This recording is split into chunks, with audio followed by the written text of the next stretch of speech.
Overlanding has come a long way since it started, from SUVs, pickups, crossovers, and everything in between. Today, we want to coin a word that's called the luxury overlanding, where convenience, comfort meets style and capability all in one. Ladies and gentlemen, let me introduce to you the Rox 01.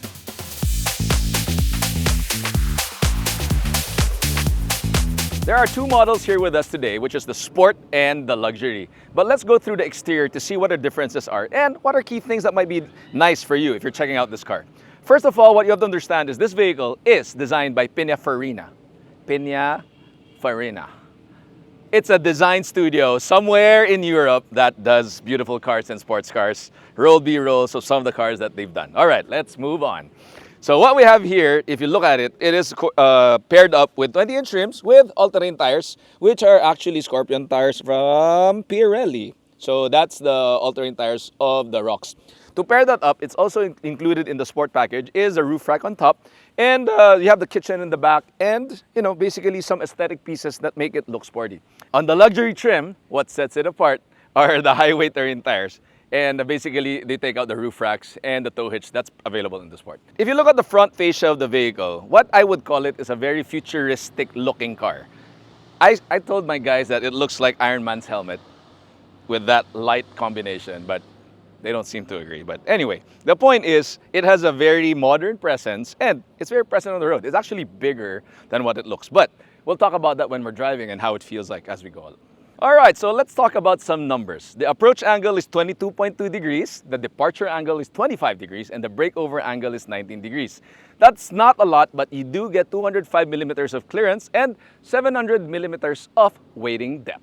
The off-road modes that are included with the Rox 01 is a 45-degree angle that you can climb on any hill, which also has a rock, sand mode, and the water wading mode that's all included inside the system of this car. Hey Rox, open engine.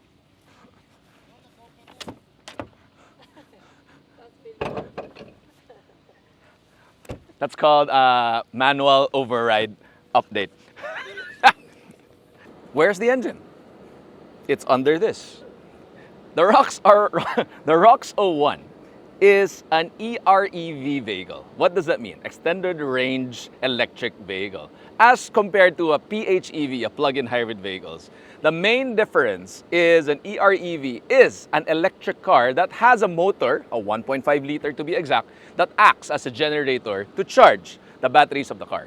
Speaking of which, its combined power is 470 horsepower and 740 Newton meters of torque, giving it a lot of punch on the road. Lastly, that power can give you an approximate range of roughly 1,300 kilometers, a total combined engine and electric battery range for this vehicle. The battery size that the Rox 01 comes with is 56 kilowatts.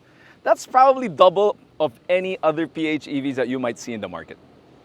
But the most important part is the vehicle to load in the back, which is powered by 2.2 kilowatts of, how do you say power? You can power appliance up to 2.2 kilowatts. To put that in English, you could power your portable AC, your air fryer, and probably your Starlink all at the same time with one plug. Speaking of plugs, if you look at the back, this is exactly what we have in the back. You have a 220 AC socket in the back, which you could power your fridge. And if you need to power the hot water system, which actually is part of the back, you could just drop it down. And you'll have this extra cord that you plug here on this side. And you'll be able to run this water system that's actually built in. With the push of a button, you have hot water coming out to serve your coffee or your hot cup noodles. But should you need more power from the outside or more sockets, let's check out the V2L system. To the passenger side of the vehicle, there is a separate vault where you will locate both the charging point for DC and AC.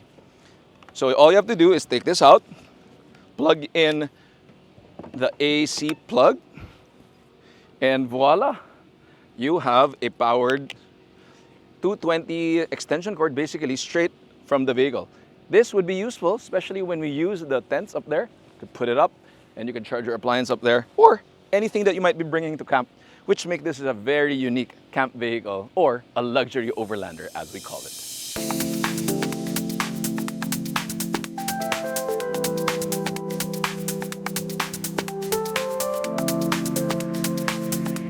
Hello, Rox. Rear row here.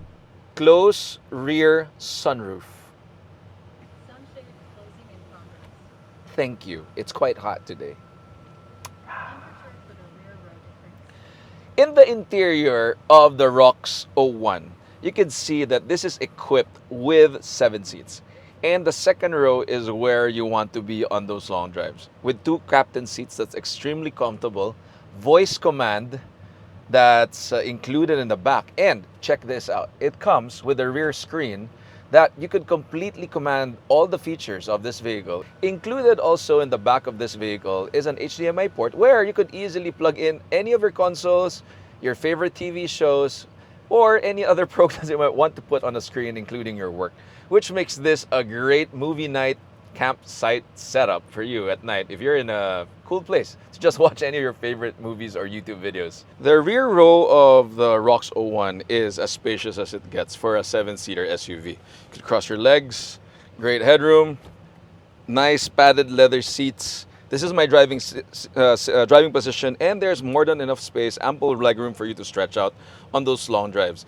In the back, it's also equipped with map lights for you to read, both left and right. And you do have the standard fare, USB Type A, USB Type C, and control for your AC should you need to cool down or heat up in the back of the seats. By the way, the seats in the back are equipped with cool and heating seats, including a massage function. You heard me right. Massage function for both the left and the right and the boss. Last but not the least, if you move over to the passenger side seat or the captain seat of this vehicle, you will be able to see that there is a button to the side of the front seat where you could adjust, just the way I've done it, should the boss needs extra space to stretch out on those long drives. Sorry, Rox, I'm gonna clean that out. I'm not the boss. Hello, Rox. Close rear sunroof.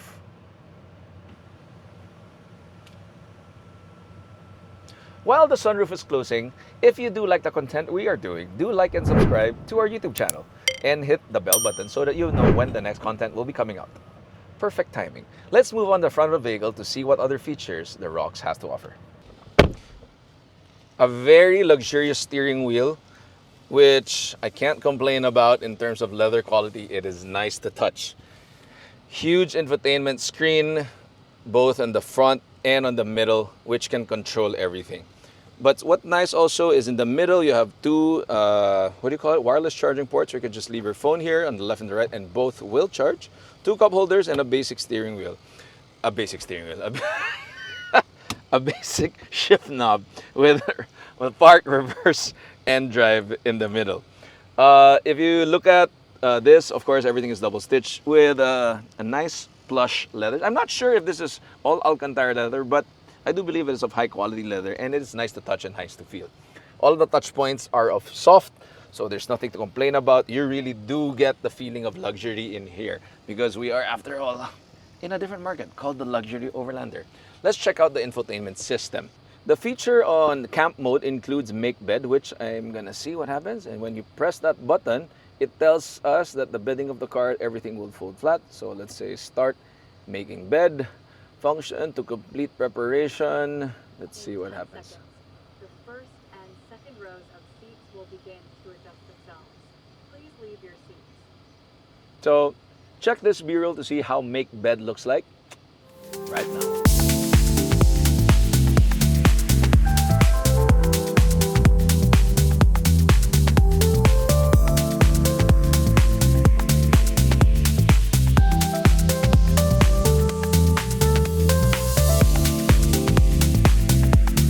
So we're going through the twisties, and the first impression that I want to tell you is the NVH. It is a very quiet vehicle. Considering that it's an EV, you would expect quietness, but the only thing you could vaguely hear are the all-terrain tires that are equipped in this vehicle.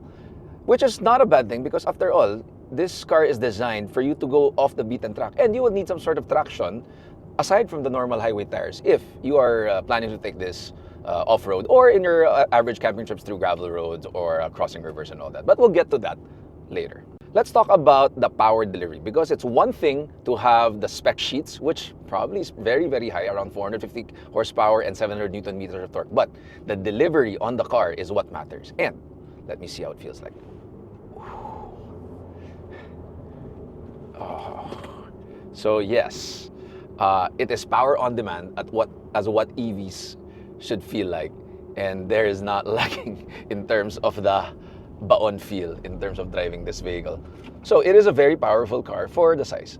Going back to the luxury feel, one thing that I have noticed when driving these EVs is they have a lot of modes. And in this particular one, you could adjust the vehicle mode with the suspension, with the steering assistance, with the regenerative braking, and the energy. And I'd like to tell you that for once, it is a very intuitive system. Straightforward, touch buttons. It's not a very deep type of system, meaning you'll be able to find the settings that you would need for whatever driving conditions you will have.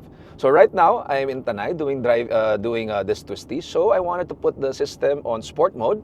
All right, and let me change my steering to sport.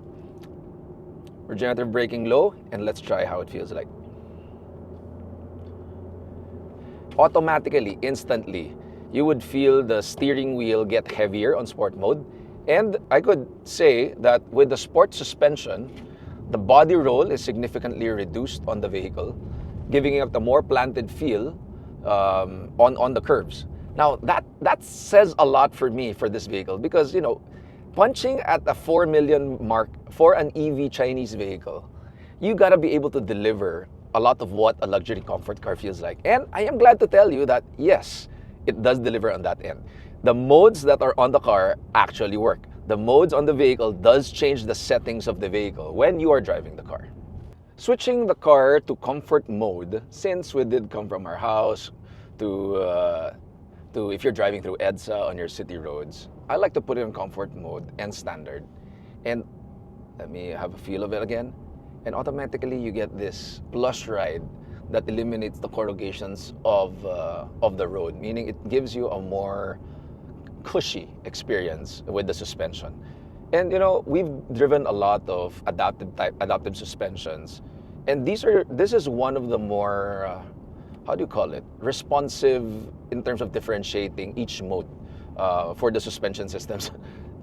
Put in an ROX. Needless to say, I'm quite impressed with how ROX has managed to use all the electrical systems and actually make a difference in terms of the driving feel. The standard steering feel compared to the sport, which I was doing a while ago, is how I would drive it every day. It's more compliant, easier to turn the wheel. And if we put the steering control into comfort mode, you have shifted the car all the way to a very light vehicle, which you could turn with one finger, and you'll be able to turn the car or turn the steering wheel, which is perfect for city driving if you need to maneuver in and out of traffic. These modes are quite cool. Part of driving is how you feel after you've done a long day driving overlanding in numerous kilometers. And one thing I want to note on this vehicle is there's a switch right here by the door of my seat. Not by the door, by the seat. You press it, and the massage function turns on. Oh, right there. Lower back. Feels good. Yes, but it tends to slow down, but that's good. Ooh. Yes. If you're stuck in traffic, this is a driving feature that you must consider, which I think all cars should have. Oh my goodness. Ooh, right there. Perfect.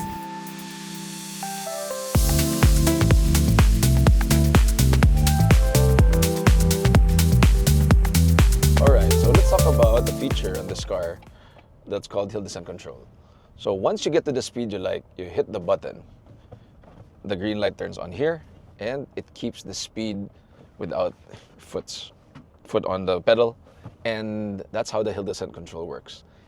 I'd like to note that it's pretty efficient even at 0 to 5 kilometers per hour, and we've tested it up to 35 kilometers per hour, and it does keep the car at that speed, even if I'm not stepping on anything, which is a good thing if you're going off down the hill, because it is an electric vehicle. Therefore, you don't have your normal engine brakes to keep your brakes fresh. So the hill descent control would be a feature you would have to adapt to in terms of how you drive this vehicle, especially in these conditions, to make sure that you don't overheat your brakes. But that's a good feature to have in a luxury overland vehicle. So with all the technologies that have been cramped or put into these types of vehicles, it is important to have a very intuitive system that you could easily access whatever features you might need.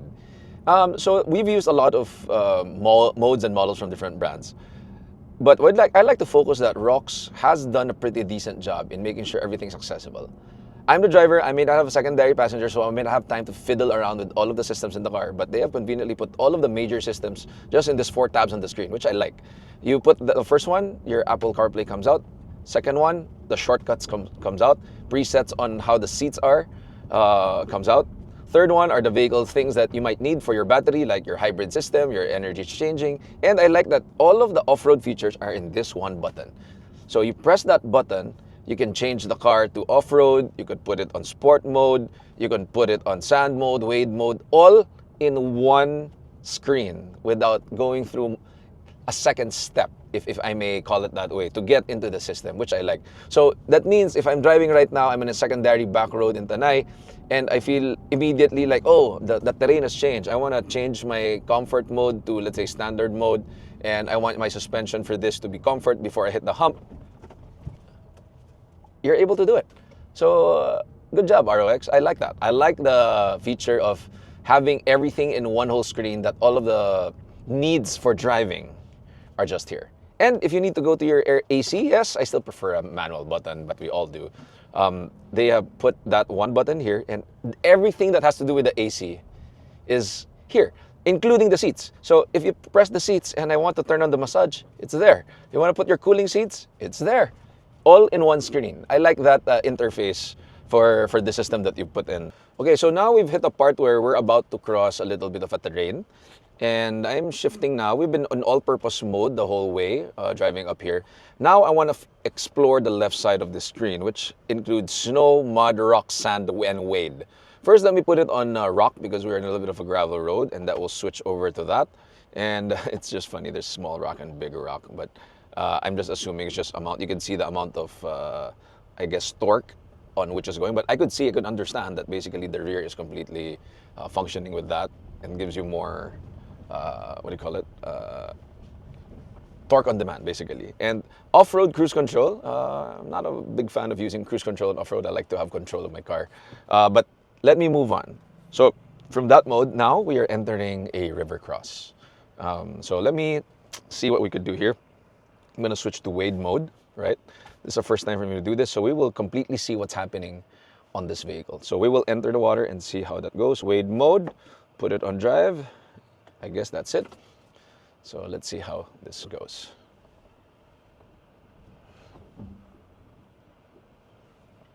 Just to give you some specs, this car has a wading depth of 700 millimeters.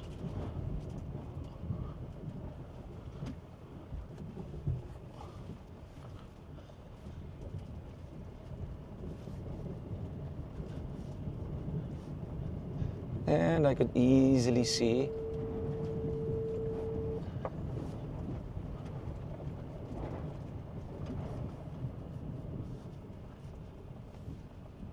that's good.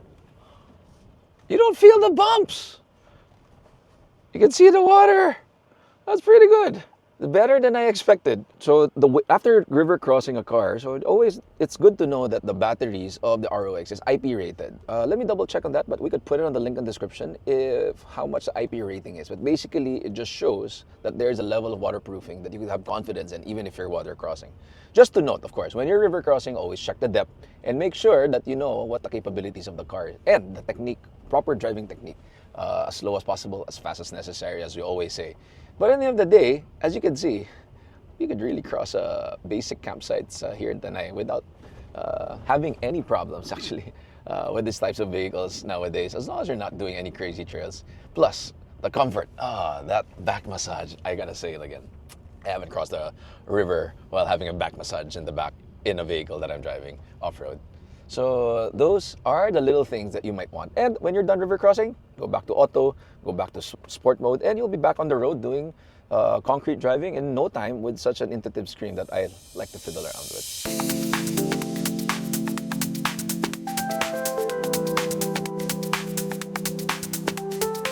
Priced at 4.288 and 4.388, the Rox 01 comes with a compelling choice for the next ultimate overland luxury camper. But a couple things that you might want to consider before getting into a Rox 01. Number one, It is equipped with all the features that you might want or expect at this price point if you ask us.